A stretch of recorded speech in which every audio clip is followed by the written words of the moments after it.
Hello everyone, welcome to tech hack. और आज हम शुरू करने जा रहे हैं subject TOC, that is theory of computer science. तो दोस्तों, जो थ्योरी ऑफ कंप्यूटेशन या थ्योरी ऑफ कंप्यूटर साइंस नाम का एक सब्जेक्ट है, ये सब्जेक्ट बहुत ही इम्पॉर्टेंट सब्जेक्ट होता है आपके कंप्यूटर साइंस के अंदर। इस सब्जेक्ट के अंदर जो मोटी मोटी बातें सीखी जाती हैं वो होती हैं कि भाई कैसे हमारा हार्डवेयर काम करता है, कैसे हम इनपुट्स के बेस पर या आउटपुट्स के बेस पर या स्टेट्स के बेस पर अपने कंप्यूटर सिस्टम को रन करते हैं। जनरली जब हम बात करते हैं एक क्वेश्चन की, तो वो है कि भाई how to address the limit of computation devices. तो उसके लिए अगर हमें लिमिट्स को एड्रेस करना है तो उसके लिए हमें कुछ इस तरह की चीज़ें चाहिए, जहाँ पर हम कंप्यूटेबिलिटी थ्योरी की बात करें, ऑटोमेटा थ्योरी की बात करें, कॉम्प्लेक्सिटीज़ की बात करें। तो ये सारी चीज़ें जहाँ इंक्लूड होती हैं उसे हम बोलते हैं थ्योरी ऑफ कंप्यूटर साइंस। तो जो एप्लीकेशन एरियाज़ हैं थ्योरी ऑफ कंप्यूटर साइंस के, वो हैं ट्रैफिक लाइट्स। आपने देखा होगा ट्रैफिक लाइट्स पर किस तरह से एक यूज़र बेस इनपुट पर कितनी गाड़ियाँ वहाँ कितने समय में निकलती हैं, उसके बेस पर हर ट्रैफिक लाइट का एक सिग्नल टाइम सेट किया जाता है। Lifts and elevators are also the examples of theory of computation. Marketing, compilers, cloud computing, इसके अलावा cryptography, design analysis of algorithms, quantum calculations, logic within computer sciences, computational difficulties की भाई कोई problem solve हो सकती है या नहीं हो सकती है, रैंडमनेस को हेल्प करना, randomness with calculation, correcting errors in codes, these all things are handled by theory of computer science.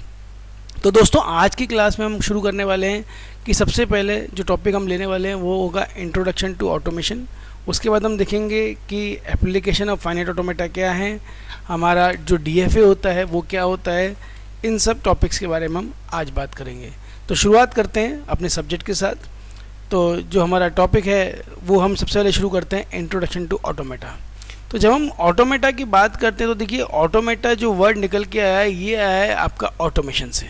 और ऑटोमेशन की जब हम बात करते हैं तो इसका मतलब, जैसा कि हम समझते हैं कि कोई भी चीज़ जिसे हम ऑटोमेट कर दें, ऑटोमेट मतलब वो अपने आप काम करना शुरू कर दे, उसे हम ऑटोमेशन बोलते हैं। तो देखिए, ये कुछ इस तरह का मैं एक ब्लॉक डायग्राम बना रहा हूँ ऑटोमेशन के लिए, जहाँ पर ये जो मैं आपके सामने I1, I2, I3 लिख रहा हूँ, ये सारे मेरे इनपुट्स हैं जिन्हें मैं इनपुट से डिनोट कर रहा हूँ। और इन सब के बेस पर कुछ आउटपुट्स जनरेट हो रहे हैं जिन्हें मैं O1, O2, ठीक है जी, इस तरह से कुछ इन्हें रिप्रेजेंट कर रहा हूँ। तो ये जो आउटपुट्स हैं हमारे, ये आउटपुट्स के थ्रू हम ये बताना चाह रहे हैं कि भाई किस तरह से मशीन काम करेगी। अब इस मशीन में अगर हम आगे चलें तो आप देखें, इन्हें मैं आउटपुट डिनोट कर देता हूँ।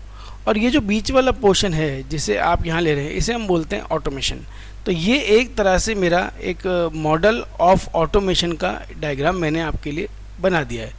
अब एक बार हम इस डायग्राम को समझते हैं तो देखिए, ये क्या है कि जब भी हम किसी ऑटोमेशन सिस्टम की बात करते हैं तो इसका मतलब है कि वहाँ कोई ऐसा एक सिस्टम एग्जिस्ट कर रहा है जो कि कुछ इनपुट्स लेता है, और उन इनपुट्स के प्रोसेस करने के बाद हम कुछ आउटपुट्स प्रोवाइड कर रहे हैं।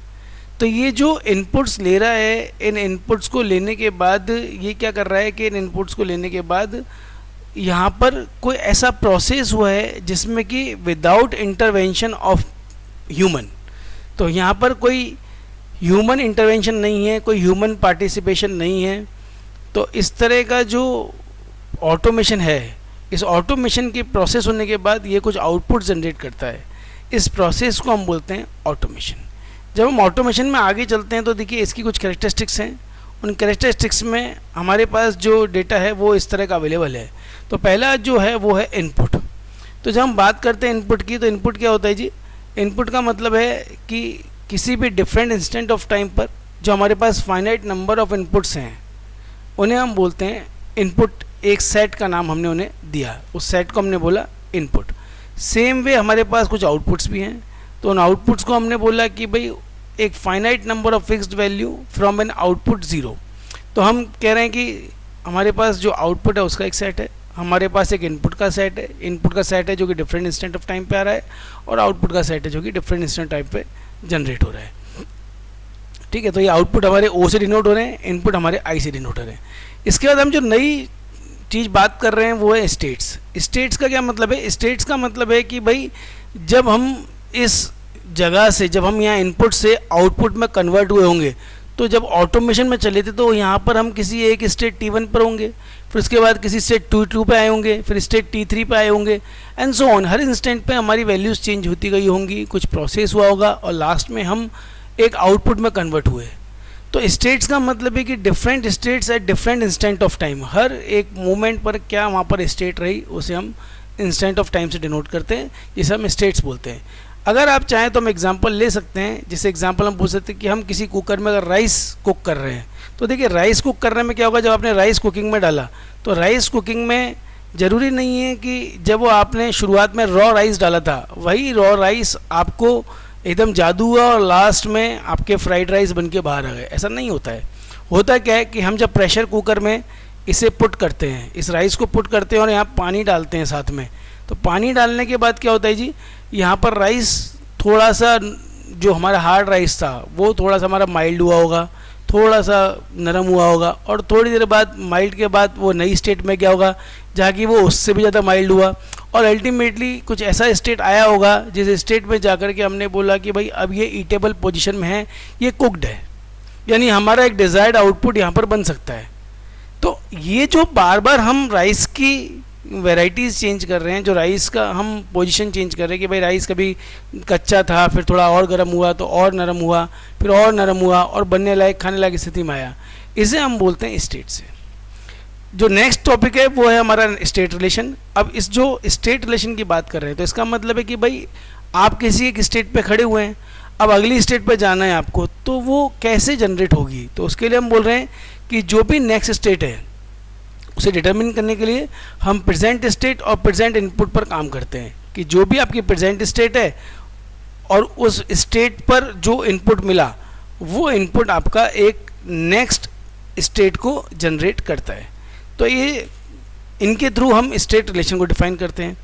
और जो इसके बाद अगला जो हमारे पास यहाँ पर कैरेक्टरिस्टिक्स है, उस कैरेक्टरिस्टिक्स में अगला है हमारा आउटपुट रिलेशन। तो देखिए आउटपुट रिलेशन कैसे डिफाइन होता है। आउटपुट रिलेशन में जो आउटपुट होता है ये या तो रिलेटेड होगा स्टेट से या फिर रिलेटेड होगा हमारे इनपुट से, यानी कि इधर रिलेटेड विद स्टेट और रिलेटेड विद इनपुट और बोथ। जो आउटपुट रिलेशन है वो या तो स्टेट से रिलेटेड होता है या इनपुट से रिलेटेड होता है या दोनों से रिलेटेड होता है।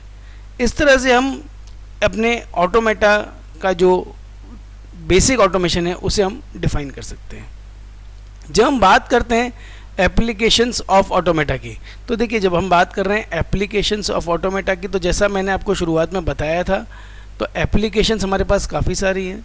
हम चाहें तो कंपाइलर्स हमारे पास एक एप्लीकेशन है जिसमें हम इसे काम में लेते हैं। प्रोग्रामिंग के अंदर हम अपने थ्योरी ऑफ कंप्यूटर साइंस को काम में लेते हैं। आपके जो टेक्स्ट प्रोसेसर्स होते हैं जो कि आपके टेक्स्ट को रीड करते हैं, वर्ड हुआ, नोटपैड हुआ, आपके आईडीज़ हुए, ये सभी टीओसी को यूज़ करते हैं। आपका जो स्पीच रिकग्निशन सिस्टम है जो कि आपकी आवाज़ सुनकर के आपका सिस्टम बोलता है, आप ओके गूगल बोल के बोलते हैं कि भाई ओके गूगल कॉल समवन, तो ओके गूगल भी प्रोसेस किया जाता है, उसकी भी कुछ स्टेट जनरेट होती हैं, कुछ इनपुट्स होते हैं, कुछ आउटपुट्स जनरेट होते हैं, वहाँ पर भी आप टीओसी को यूज़ करते हैं। कंट्रोलर्स में आपके ये काम आता है। इसके अलावा क्रिप्टोग्राफी में ये काम आता है।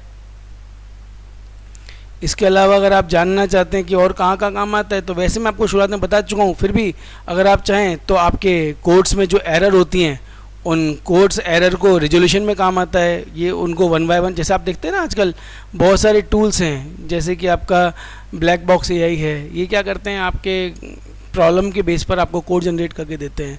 तो ये सारी चीज़ें क्या है कि आपके इनपुट्स पर और उस वक्त जो भी उसके अकॉर्डिंगली स्टेट जनरेट होती हैं और उससे आपका आउटपुट फाइनली जनरेट होता है। तो दोस्तों ये थी एप्लीकेशंस ऑफ फाइनाइट ऑटोमेटा। अब जो हम अगला पॉइंट यहाँ कवर करने वाले हैं वो पॉइंट है कि भाई हम कैसे इसको रीड आउट करते हैं, थ्योरी ऑफ कंप्यूटेशन कैसे काम करता है। तो जो इसके लिए जो इम्पोर्टेंट है वो है हमारा अगला पार्ट, और उस पार्ट में हमारे पास जो हेडिंग है वो है ट्रांजिशन डायग्राम, यानी कि किसी भी ऑटोमेशन को शो करने के लिए हमें ट्रांजिशन डायग्राम्स रिक्वायर्ड होते हैं। इसे हम ट्रांजिशन डायग्राम भी कहते हैं, इसे हम ट्रांजिशन सिस्टम भी बोल सकते हैं और इसे हम ट्रांजिशन ग्राफ से भी डिनोट कर सकते हैं। तो जब हम इनकी बात करते हैं तो किस तरह के होते हैं आपके ट्रांजिशन सिस्टम, डायग्राम या ग्राफ, तो देखिए फॉर एग्जांपल हम जब भी किसी ट्रांजिशन डायग्राम को अगर डेफिनेशन की बात करें तो transition system is a finite directed labelled graph. तो मैं आपसे बोल रहा हूँ कि क्या है, ये एक डायरेक्टेड लेबल्ड ग्राफ है। और इस ग्राफ का काम क्या है जी, ये ग्राफ बताता है कि भाई किसी भी वर्टेक्स पर, किसी भी नोड पर अगर हमें कोई स्टेट है और उस पर कोई इनपुट मिलता है तो हम कहाँ जाने वाले हैं। जैसे कि मेरे पास ये एक डायग्राम है जिसे मैं ग्राफ से डिनोट कर रहा हूँ। ये मेरे पास एक Q0 है, ये मेरे पास Q1 है। तो ये देखिए, जब भी हम Q0 और Q1 में रिलेशन एक इस्टेब्लिश करना चाहते हैं तो हमने ऐसा बना दिया और हमने बोला कि भाई 1 पर Q0 जो है वो 1 रीड करने पर हमारा Q1 पे जाता है, और Q0 0 रीड करने पर, Q1 0 रीड करने पर Q0 पर आता है। इसी को हम और अगर थोड़ा सा एक प्रॉपर ट्रांजिशन समझें तो हम यहाँ पर इस तरह का इम्प्लीमेंट कर सकते हैं। तो देखिए यहाँ पर क्या है, अब हमने इसको कैसे पढ़ेंगे, हम इसको कुछ इस तरह से पढ़ने वाले हैं। हम बोलेंगे ये तो है हमारा इनपुट और ये है हमारा आउटपुट। सेम वे ये हमारा आउटपुट और ये हमारा इनपुट, यानी कि ये जो एरोज़ हैं ये हमारे कुछ इस तरह से हमने डिफाइन कर दिए। अब इसको हम कैसे पढ़ सकते हैं, इसे हम पढ़ सकते हैं कि भाई कोई भी स्टेट Q0, उसको जब हम 1 रीड कराते हैं तो 1 रीड करने पर ये स्टेट इनपुट लेता है 1 और ये जाएगा Q1 में और आउटपुट जनरेट करेगा 0 का। सेम वे Q1 जब 0 रीड करता है यानी कि 0 इनपुट लेता है तो ये जाएगा Q0 स्टेट पर और आउटपुट जनरेट करेगा 1। ठीक है जी, ये पढ़ना सीखना ज़रूरी है क्योंकि इसके बिना आप आगे के क्वेश्चन सॉल्व नहीं कर पाएंगे।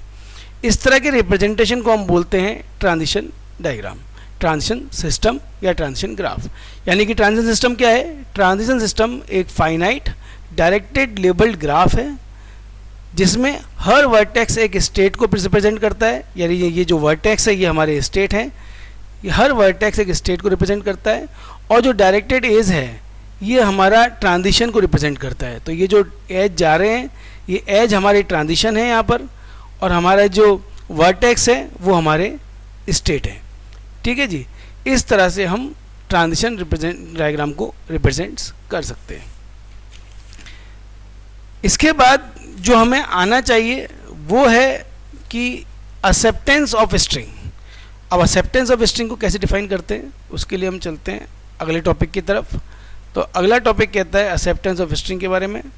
तो एक्सेप्टेंस ऑफ स्ट्रिंग में जब हम बात कर रहे हैं तो इसका मतलब है कि भाई अगर हमने कोई मशीन बनाई है तो वो मशीन कैसे एक्सेप्ट करेगी, कैसे वो बताएगी कि भाई ये स्ट्रिंग या जो भी इनपुट आप देने वाले हैं वो यहाँ पर एक्सेप्टेड है। ठीक है जी, तो एक्सेप्टेंस ऑफ स्ट्रिंग के अंदर हमें क्या करना है, सबसे पहले हमें इसका एक बेसिक कॉन्सेप्ट समझना है कि कोई भी स्ट्रिंग तभी एक्सेप्ट होती है जब उस स्ट्रिंग पर एक्सेप्ट कराते वक्त पहला हम फाइनल स्टेट पे खड़े हों और दूसरा हमारी स्ट्रिंग पूरी की पूरी कंज्यूम हो जाए। अगर इस तरह का हो जाता है तो हम बोलते हैं कि स्ट्रिंग हमारी एक्सेप्टेड है। अब मैंने आपको 2 शब्द बोले, पहला हमने बोला कि भाई हम जब स्ट्रिंग एक्सेप्ट करा चुके हों उस ड्यूरेशन में पहला तो हमारी स्ट्रिंग कंज्यूम हो जानी चाहिए, स्ट्रिंग शुड बी कंज्यूम्ड, और दूसरा हमने बोला कि जब हमारा कंजम्पशन हो जाए तब हम फाइनल स्टेट पर पहुंच जाने चाहिए, यानी कि final state should be achieved. अगर ये 2 कंडीशंस आपकी ट्रू हो जाती हैं तो हम बोलते हैं कि भाई हमारी स्ट्रिंग यहाँ पर एक्सेप्ट हो जाती है। किस तरह से समझना है, तो हम इसको एक बार थोड़ा बेसिक से समझने की कोशिश करते हैं। तो देखिए मैं क्या बोल रहा हूँ कि फॉर एग्जांपल मुझे कोई मशीन दी है, मशीन मतलब अब मैं जब भी मशीन की बात करूँगा आप इसे ऑटोमेशन समझेंगे। तो जब भी मुझे कोई मशीन गिवन है तो मैं बोल रहा हूँ कि भाई हमारे को मशीन पर कोई स्ट्रिंग पास करानी है। अगर वो स्ट्रिंग पास कराते हैं मशीन से और हमारी स्ट्रिंग पूरी की पूरी कंज्यूम हो जाती है, कंज्यूम होने का मतलब है कि उस मशीन ने हमारी स्ट्रिंग के सारे कैरेक्टर्स इनपुट में ले लिए हैं और उसके बदले में हमें किसी नई स्टेट पे ट्रांजिट कर दिया। और जब हम पूरे ट्रांजिशंस कर चुके हैं और जब हम नई स्टेट पे ट्रांसफ़र हुए और लास्ट वाले इनपुट को जब हमने ट्रांजिट किया, हम जिस स्टेट पे खड़े हों अगर वो स्टेट फाइनल स्टेट है, अगर ये 2 कंडीशंस प्रूव हो जाती हैं तो स्ट्रिंग एक्सेप्ट हो जाती है।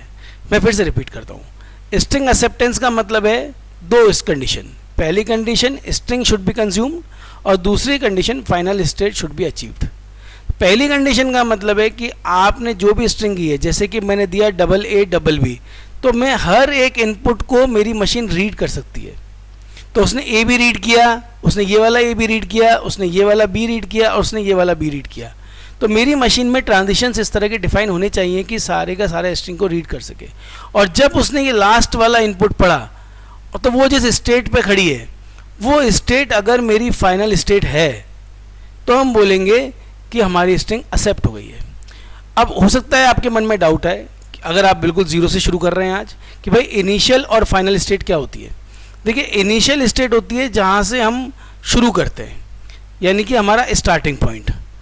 जो हम इनिशियल स्टेट लेते हैं उसे हम बोल सकते हैं हमारी स्टार्टिंग स्टेट। और जो फाइनल स्टेट होती है वो होती है हमारी फाइनल पॉइंट, यानी कि उसके बाद हमारे पास कोई स्टेट नहीं है और उस स्टेट के आगे हम अगर हम गए और हमारी स्ट्रिंग कंज्यूम हो जाती है तो वो एक्सेप्टेंस नहीं माना जाएगा। तो ऐसा बिल्कुल पॉसिबल है कि आपका बी तो रीड हुआ, लेकिन जिस वक्त बी रीड हुआ उस वक्त आप फाइनल स्टेट पर नहीं थे। अगर आप नहीं थे तो आपकी स्ट्रिंग एक्सेप्ट नहीं होती है। इनिशियल स्टेट को दिखाने के लिए हम लोग इस तरह का एरो यूज़ करते हैं और फाइनल स्टेट को डिनोट करने के लिए हम लोग इस तरह का डबल सर्किल यूज़ करते हैं। तो स्टेट के दोनों तरफ हम लोग डबल सर्किल लगा देते हैं और डबल सर्किल लगाने से वो स्टेट फाइनल स्टेट में कन्वर्ट हो जाती है। जैसे कि मैंने भी आपको ऊपर ट्रांजिशन डायग्राम दिखाया था, इसमें Q0 हमारी इनिशियल स्टेट है और Q1 हमारी फाइनल स्टेट से मैंने डिनोट किया है। तो अब चलते हैं फॉर्मल डेफिनेशन की तरफ, जो कि है कि भाई स्ट्रिंग एक्सेप्टेंस क्या है। तो देखिए, एक एग्जांपल लेते हैं। तो हमने एक एग्जांपल शुरू करना है। हमने एक एग्जांपल लिया। एग्जांपल बोलता है कि भाई इस तरह का आपको एक Q गिवन है। Q क्या है? Q है हमारा सेट ऑफ स्टेट्स, जो कि हमने अपने ऑटोमेशन के डायग्राम में बात की थी, Q2 एंड Q3। ये हमारे पास 4 स्टेट इसने डिफाइन की। इसने बोला सिग्मा। अब सिग्मा क्या है? सिग्मा होता है हमारा सेट ऑफ इनपुट्स। और इसने बोला F क्या है? हमारी फाइनल स्टेट। और इसने बोला कि ये फाइनल स्टेट का नाम है Q0, यानी कि इसने हमें डिनोट कर दिया है कि भाई हमारे पास 4 स्टेट्स हैं, Q0, Q1, Q2, Q3। इनमें से सिग्मा आपकी Q1 है, Q0 एंड 1 है, F आपका Q0 है, और जो आपकी इनिशियल स्टेट है, इनिशियल स्टेट जो है वो आपकी Q0 आपको गिवन है। इन्होंने बोला कि कोई इनपुट स्ट्रिंग है जो हमें चेक करनी है कि एक्सेप्ट होती है नहीं होती है। वो स्ट्रिंग है फॉर एग्जांपल 110101। अब हमें क्या करना है? हमें साथ में कुछ ना कुछ और दिया होगा, जैसे कि इसका ट्रांजिशन डायग्राम गिवन होगा या इसकी टेबल गिवन होगी। तो ट्रांजिशन डायग्राम को अलावा जो दूसरा तरीका है वो होती है टेबल। जैसे कि इन्होंने हमें एक टेबल दी हुई है, मैं आपको टेबल यहीं पढ़ना सिखा दूंगा। Q0, Q1, Q2 and Q3, यही आपकी इनिशियल है और यही आपकी फाइनल स्टेट है। तो इसको हम ऐसे डिनोट कर सकते हैं, यानी कि हमेशा एक एक्स्ट्रा सर्किल होना चाहिए। हम चाहें तो इस पर डबल सर्किल भी मार्क कर सकते हैं, ये भी अलाउड है। डिपेंड करता है बुक्स वाइज, तो हर बुक में अलग तरह से एक शो कर रखा है, कोई एक्स्ट्रा सर्किल लगा देता है और कोई डबल सर्किल लगा देता है। हमें तो डबल सर्किल से कोई परहेज नहीं है। तो ये इस तरह का कुछ ट्रांजिशन आपको गिवन है, Q3, Q0, Q3, Q2, Q0 and Q1। ये टेबल को मैं आपको पढ़ना सिखा देता हूँ, एक बार ढंग से पढ़ लीजिए। ये क्या बोल रहा है? ये टेबल आपका कुछ इस तरह का डिनोट कर रहा है आपको कि Q0 जो कि एक इनिशियल और फाइनल स्टेट है, वो 0 इनपुट पर Q2 पे जाती है और 1 इनपुट पर Q1 पे जाती है। Q1 0 इनपुट पर Q3 पे जाती है और 1 इनपुट पर Q0 पे जाती है। Q2 0 इनपुट पर Q0 पे जाती है और 1 इनपुट पर Q3 पे जाती है। Q3 0 इनपुट पर Q1 पे जाती है और 1 इनपुट पर Q2 पे जाती है। अब हमें क्या करना है? हमें चेक करना है कि ये जो ट्रांजिशन गिवन है, इस पर जो स्ट्रिंग गिवन है जो कि है 110101, क्या ये एक्सेप्टेड है या नहीं। हमने अभी पढ़ा था कि स्ट्रिंग एक्सेप्टेंस की 2 कंडीशन है। पहला, string should be consumed, so complete string should be consumed, ऐसा हमने पहला कंडीशन बोला था। और दूसरा हमने बोला कि जब हमारा कंजम्पशन हो जाता है तो we should be at final state. तो हमारा कंजम्पशन के समय पर हम कहाँ होने चाहिए? Final state should be achieved on. और अब हमें क्या करना है कि हमें चेक करना है कि भाई ये स्ट्रिंग एक्सेप्ट हो रही है या नहीं हो रही है। इसके लिए हम क्या करने वाले हैं? हम हर एक वर्ड को, एक लेटर को पढ़ेंगे और पढ़ने के बाद हम मशीन में चेक करेंगे क्या वो एक्सेप्टेड है। अगर वो एक्सेप्टेड होगा तो उस हिसाब से हम उसको आगे बढ़ाएंगे। ठीक है जी। तो चलिए शुरुआत करते हैं हम अपने इसके साथ। तो मैं कलर थोड़ा चेंज कर लेता हूँ जिससे कि आपको आराम से दिखे।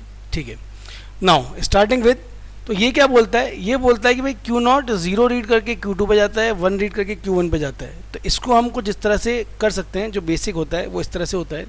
तो Q0 को हमने शुरुआत किया 1 1 0 1 0 1 से। तो हमने बोला कि सबसे पहले हम इसे रीड कर रहे हैं। तो इसे आप कैसे लिखेंगे, इसे आप लिखेंगे कुछ इस तरह से कि भाई Q0 जब 1 रीड करता है, तो Q0 जब 1 रीड करता है कहाँ जाता है, Q1 पे। तो हम बोलेंगे Q0 ने 1 रीड किया इधर, और 1 रीड करके कहाँ गया, Q1 पे। अगली स्ट्रिंग क्या बच गई हमारे पास, 1 1 1 0 1 0 1। इस 1 को हम पढ़ चुके हैं, तो अब हम क्या पढ़ने वाले हैं, इस 1 को। बात समझ में आई आपको। मैंने सबसे पहले ये वाला 1 पढ़ लिया, अब मैं इस वाले 1 को पढ़ रहा हूँ। अब Q1 जब 1 रीड करता है तो कहाँ जाता है, टेबल देखिए, Q1 1 रीड करने पर Q0 पर जाता है।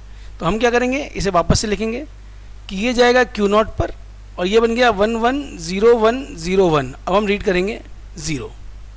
ठीक है जी, आगे चलते हैं। अब Q0 की आवाज़ फिर से पा रही है, मैं वापस बॉल आ गई। तो अब Q0 क्या कर रहा है, हम ट्रांसलेशन लिख रहे हैं कि Q0 जब 0 रीड करता है तो Q2 पर जाता है। तो स्टेट क्या बन गई, नई Q2, और हम कहाँ आ गए, 0 1 0 1, यानी कि अब हम रीड करेंगे ये वाला 1।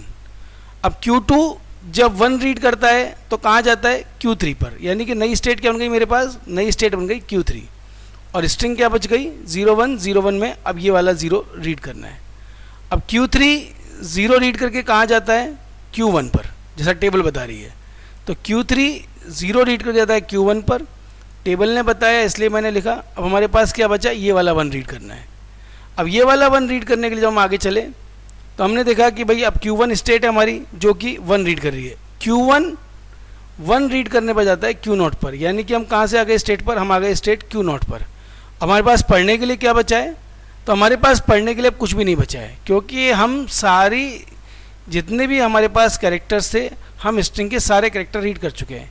यहाँ पर हमने Q0 स्टेट पर ये वाला 1 पढ़ा, फिर हम Q1 में गए, Q1 में हमने ये वाला 1 पढ़ा, फिर हम Q0 से 1 में Q1 पे 1 रीड किया हमने, इससे हम Q0 पे पहुँचे, हमने ये वाला 0 पढ़ा, फिर हम Q2 पे पहुँचे, हमने ये वाला 1 पढ़ लिया, फिर हम Q3 पे पहुँचे, हमने ये वाला 0 रीड किया, फिर हम Q1 पे पहुँचे, हमने ये वाला 1 रीड कर लिया। अब यहाँ पर हमारे पास पूरी स्ट्रिंग रीड हो चुकी है, यानी कि पूरी स्ट्रिंग रीड होने का मतलब स्ट्रिंग हमारी कंज्यूम हो चुकी है। जो पहली कंडीशन थी कि स्ट्रिंग शुड बी कंज्यूम, तो हमारी स्ट्रिंग कंज्यूम हो चुकी है, तो पहली कंडीशन ट्रू। दूसरी कंडीशन थी कि हम फाइनल स्टेट पे होनी चाहिए। Q0 हमारी इनिशियल और फाइनल दोनों स्टेट है, यानी कि जो दूसरी कंडीशन है वो क्या है हमारी, वो कंडीशन है कि हम फाइनल स्टेट पे होने चाहिए। तो फाइनल स्टेट भी अचीव हो गई हमारी।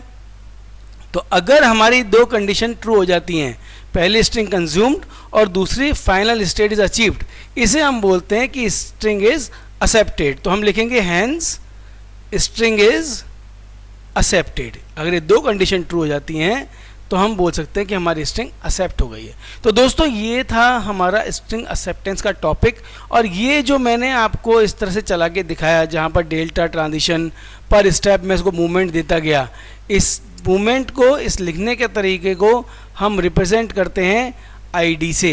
इसे हम आईडी बोलते हैं। आईडी मतलब हर इंस्टेंट पर किस तरह का मूवमेंट हुआ उसे हम आईडी बोलते हैं। और आईडी की जो फुल फॉर्म है वो है इंस्टेंटेनियस डिस्क्रिप्शन। Instantaneous description. ठीक है दोस्तों, तो आज के लिए काफ़ी है। अगली क्लास में जो हम टॉपिक पिक करने वाले हैं वो टॉपिक होगा हमारा डीएफए के रिलेटेड, जिसे हम बोलते हैं डिटर्मिनिस्टिक फाइनाइट ऑटोमेटा। तो हम वहाँ पढ़ेंगे कि भाई डिटर्मिनिस्टिक फाइनाइट ऑटोमेटा की डेफिनेशन क्या होती है और कैसे हम एक ऑटोमेटा के और भी वैरायटीज़ हैं जिन्हें हम एनडीएफए भी बोलते हैं, कैसे दोनों को आपस में कन्वर्ट करते हैं। ये सारी बातें हम आगे की क्लास में करेंगे। So thank you very much, all the best for exams. Thank you.